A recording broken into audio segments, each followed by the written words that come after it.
Selamat berjumpa kembali pemirsa dalam Prime Time Talk, saya Doni De Kaiser.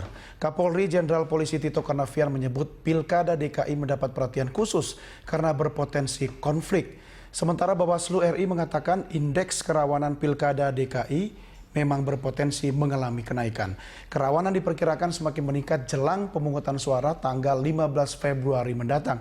Dan pemirsa, Bawaslu menyebutkan bahwa indeks kerawanan Pilkada DKI saat ini masih berstatus sedang. Hal apa saja yang menyebabkan Pilkada DKI rawan konflik dan upaya apa yang sudah dilakukan untuk diantisipasi oleh penyelenggara Pilkada? Kita akan diskusikan hal itu tentunya dengan narasumber yang telah kami undang di studio. Yang kami hadirkan saat ini adalah anggota Bawaslu, yaitu Nasrullah, dan nanti juga akan bergabung bersama kita Komisioner KPUD DKI Jakarta, Muhammad Siddiq. Pak Nasrullah, apa kabar? Sehat? Baik, Mas Don. Alhamdulillah sehat. Jaga kesehatan. Suara saya sudah sama-sama serak. Iya. Mas Don. Padahal suara saya mau saya pakai tanggal 15 gitu kan. Mudah-mudahan tetap bertahan sampai tanggal 15. Ini kita khawatir katanya DKI kan lebih rawan dibanding daerah lain. Bagaimana Anda mensikapi soal ini? Jadi gini, tahun 2016 lalu Bawaslu RI melakukan penelitian dengan memberi judul Indeks Kerawanan Pemilu. Ya. Untuk melihat di 7 daerah titik yang akan menyelenggarakan pemilihan gubernur. Salah satunya adalah DKI. Kemudian dari 7 itu kemudian dikembangkan lagi di 90 sekian lebih kabupaten kota yang melakukan pemilihan bupati dan wali kota. Nah, kemudian dari proses riset itu dilihat bahwa ternyata memang Papua, Aceh, Banten, ini adalah daerah-daerah yang boleh dikatakan kelas wahid nih, yang memang diprediksi, artinya dari sisi riset kami itu mengatakan bahwa perlu diantisipasi karena memang tingkat kerawanannya tinggi. Nah, memang beberapa indikator yang dipakai itu menyangkut tentang persoalan proses-proses dalam penyelenggaraan pilkada kita, misalnya aspek pencalonan, aspek partisipasi masyarakat, daftar pemilih, politik uang, bahkan dan lain sebagainya. Saya tidak melihat DKI masuk dalam 4 besar atau 5 besar. Nah, kemudian DKI itu berada pada posisi yang sedang sebenarnya, berada di tengah. Artinya tidak perlu dikhawatirkan lah ya? Iya, tetapi ini kan berkembang terus-menerus, Mas Donia. Kenapa berkembang terus-menerus? Karena memang daerah ini, DKI ini terus menjadi sorotan, ya. Ditambah bagaimana peran warga masyarakat di media sosial misalnya. Jadi intensitas antar pendukung, antar simpatisan ini lebih tinggi daripada yang sebenarnya yang kontestan ini. Para kontestan ini sebenarnya saling berpelukan aja, nggak ada masalah. Simpatisannya yang lebih ramai, yang lebih ramai di dalam medsos. Kemudian ditambah lagi peran media. Kawan-kawan media ini terlampau juga terjebak fokus di DKI. Padahal sebenarnya di daerah-daerah lain juga perlu jadi perhatian. Nah, ketidakberimbangan pemberitaan, penyiaran berakibat semua mata itu tertuju ke sini. Iya. Ya, bagaimana orang-orang yang dari daerah misalnya itu semuanya tertuju ke sini. Saya ke Papua, orang nanyakan tentang DKI. Jakarta. Saya ke Jogja, mereka nanyakan tentang DKI. Nah, padahal di sana pun juga melakukan hal yang sama, melakukan pilkada juga. Nah, apa yang terjadi? Nampaknya kita terjebak dalam satu arus fokus semuanya terkait dengan DKI. Nah, akibatnya apa? Situasi suhu politik semakin tinggi nih, semakin tinggi. Tanda-tandanya kita bisa lihat, ya, berkembang nih secara terus-menerus nih. Para elit sekarang sudah mulai para turun gunung semua nih. Iya. Nah, ini kan pilkada rasa pilpres soalnya.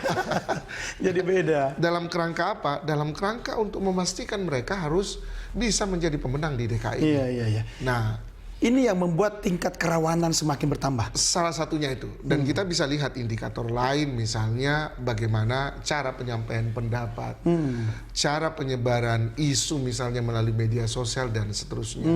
Nah, jadi Bawaslu melihat bahwa nampaknya perlu seluruh pihak, terutama pemangku kepentingan ini, harus mengambil sebuah sikap secara bersama-sama bagaimana cara mengembalikan DKI ini dalam posisi yang betul-betul kita bisa menghadirkan pilgub yang sejuk. Ya, Anda sudah sampaikan ini kepada penyelenggara pemilu khususnya KPUD. Iya. Indikator-indikator apa yang harus dipertahankan agar tetap kondusif begitu ya? Iya. Jadi misalnya seperti ini, persoalan pemilih misalnya, ya kan ini banyak hoax nih. Betul. Di luar nih, berita-berita yang tidak bisa dipertanggungjawabkan. Dihujani sama hoax kita tiap hari. Ngeri ya. Nah, akibatnya Bawaslu dan KPU ini secara bersama-sama karena mereka sesama penyelenggara harus mampu menjawab juga. Kami coba menjawab di antara beberapa pertanyaan-pertanyaan masyarakat meskipun itu sifatnya hoax ya. Mau nggak mau kita harus menyampaikan bahwa ya ternyata setelah kami investigasi, setelah kami selidiki di lapangan ternyata ini nggak benar. Nah, sebenarnya sangat mudah rahasianya. Jika persoalan daftar pemilih ini katanya ada orang yang ber-KTP, namanya berbeda tetapi satu pemilih. Betul. Ya, sebenarnya mudah, Bung Doni. Anda tinggal mengetik saja ya nomor NIK Anda di dalam sidaringnya KPU itu. Jika itu ada berarti itu asli. Oke. Ya. Jadi mudah sebenarnya. Sangat mudah. Jadi untuk mengidentifikasi ini hoax atau apa berita bohong apa bukan dengan cara yang seperti itu. Nah, itu salah satu ya. Dan aspek-aspek yang lain di mana mereka harus mampu menyajikan proses debat, apalagi debat yang terakhir nih. Ya, betul-betul nilai edukasi yang ada lebih dikedepankan di situ itu. Bukan berarti show of force saling membawa massa di lapangan. Tapi kita berharap bahwa pemilih Jakarta ini lebih kritis dan lebih dewasa gitu kan. Iya dong. Saya akan ajak Anda Pak Nasrullah kita ke Pak Muhammad Siddiq. Ini Komisioner KPUD DKI Jakarta. Pak Siddiq sudah bergabung bersama kami, Pak Siddiq. Halo. Iya, baik Pak Siddiq. Akhirnya kita bisa berjumpa lagi. Di studio ada Pak Nasrullah dari Bawaslu. Pak Siddiq, bagaimana kesiapan KPUD DKI Jakarta untuk 15 Februari nanti, Pak?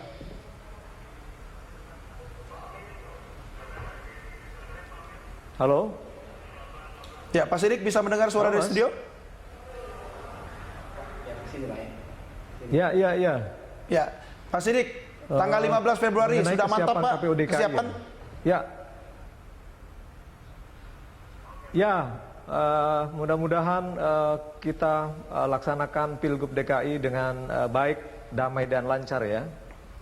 Ya, ini kan Pilkada DKI khususnya, ini kan sebenarnya Pilkada rasa Pilpres nih Pak. Padahal di 101 daerah juga menyelenggarakan kegiatan yang sama. Apa yang membuat KPUD DKI Jakarta harus ekstra lebih melakukan antisipasi agar kerawanan pemilu tidak terjadi di DKI Jakarta nih Pak? Ya, ini kan masyarakat sudah mengetahui ya bahwa DKI ini kan ibu kota negara Republik Indonesia ya, pusat pemerintahan, kemudian barometer politik, ekonomi. Saya kira semua mata pasti tertuju ke ibu kota ya, terutama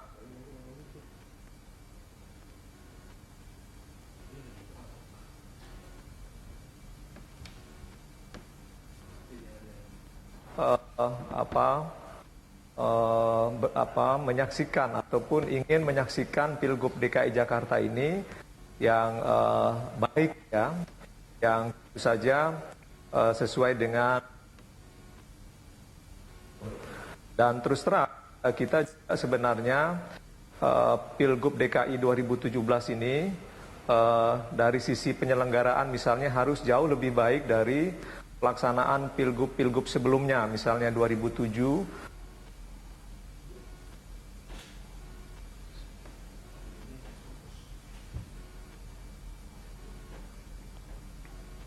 Ya. 12 itu yang saya kira juga sangat hot ya. Kontestasinya sangat hangat, tetapi diakhiri dengan dengan klimaks ya, bahwa siapapun yang terpilih itu semuanya mendapat dukungan rakyat Jakarta. pemilunya, pilgubnya nanti sampai ke disengketakan ke hasil pemilunya ke Mahkamah Konstitusi gitu loh Mas. Ya, baik. Baik, Pak Sidik, saya akan lanjutkan diskusi dengan Anda. Kita break dulu, kita akan segera kembali sesaat lagi. Pemirsa tetap bersama kami di Prime Time Talk.